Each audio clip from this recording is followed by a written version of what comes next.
Assalamualaikum warahmatullahi wabarakatuh.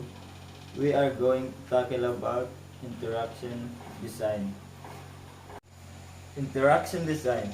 Here we'll explain what interaction design is, show some useful models, and finally we'll briefly describe what an interaction designer usually does. Interaction design is an important component within the umbrella of user experience design.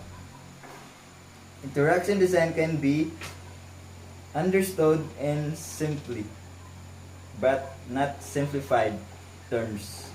It's the design of interaction design between user and products. Most often, when people talk about interaction design, they talk about software products like apps or websites.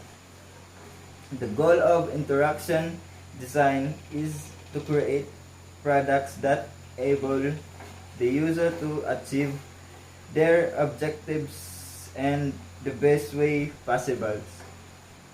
If this definition sounds broad, that's because they feel is rather broad.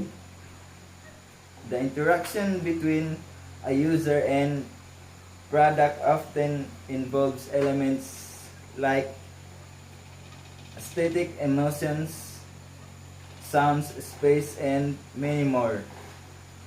And of course, it's of the elements and involved even more, especially fields like sounds design for crafting of sound use and user interactions. That's all. Thank you.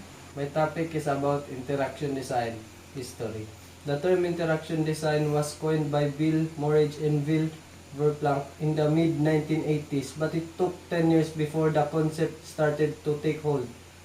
To Verplanck, it was an adaptation of computer science term of interface design for the industrial design profession. Lawrence Verplanck, aka Bill Verplanck, is a designer and researcher who focuses on interaction between human and computer. He is one of the pioneers of interaction design, a field of design that focuses on user and technology, and the term he helped coin in the 1980s. He was previously visiting scholar at Stanford University and was involved in Stanford School. He also teaches in literature internationally on interaction design. Grant Mogridge, aka Bill was an English designer, author, and educator who co-founded the design company and was director of Cooper Hewitt National Design Museum in New York. He was a pioneer in adopting a human-centered approach in design and championed interaction design as a mainstream design discipline.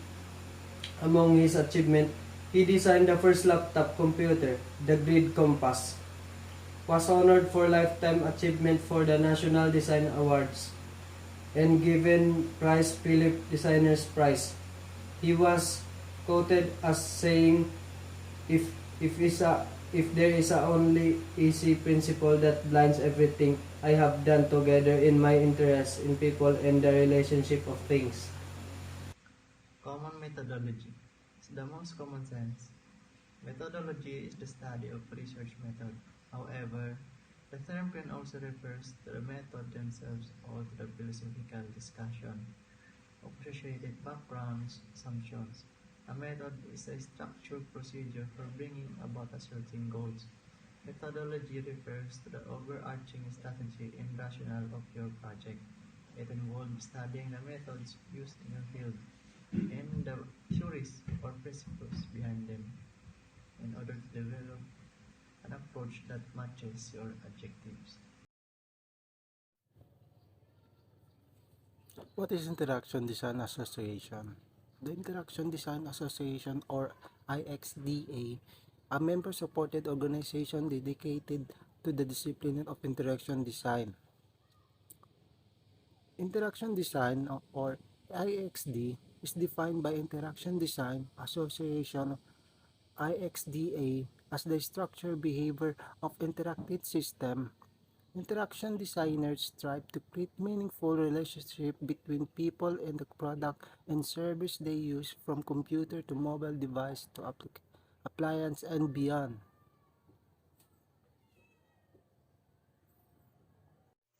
Assalamualaikum warahmatullahi ta'ala wabarakatuh. I'm going to report what is important of interaction designs. The main goal of interaction design is to enhance people understanding of what can be done, what is happening, and what has just occurred. Interaction design created on principle of design psychology, art, emotions to create an understandable of meaningful experience to the humans.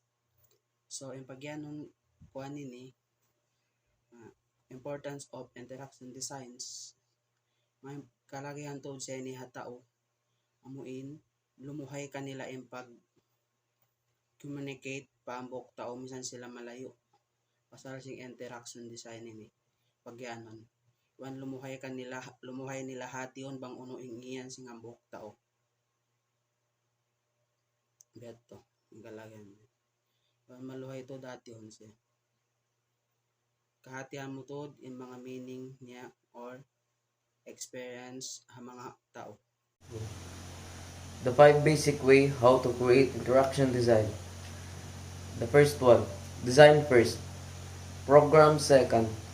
In other words, goal-driven design begins with considerations for how users interact and how things look, rather than beginning with technical considerations. The second is separate responsibility for design from responsibility for programming. This refers to the necessity of having an interaction designer who can champion the end user without worrying about technical constraints. A designer should be able to trust his or her developer to handle the technical aspects. In fact, Alan Cooper suggests that to do otherwise places the designer in conflict of interest. The third is hold designers responsible for product quality and user satisfaction. Stakeholders and clients will have their own objectives. The interaction designer has a responsibility to the person on the other side of the screen. The fourth is this particular idea has developed into something that is now more commonly associated with user research personas. Yet, Alan reminds us to connect personas back to the product and constantly ask, where will this person use this? Who are they? What do they want to accomplish? The fifth is work in teams of two. Lastly, interaction designers should never work in a silo. Collaboration with others, which Alan Cooper calls a design communicator, is key. Thought the design communicator Alan envisioned in 1999 was typically a copywriter intended to provide marketing copy for products. Today that has expanded to include a project manager, content strategist, information architect, and many others.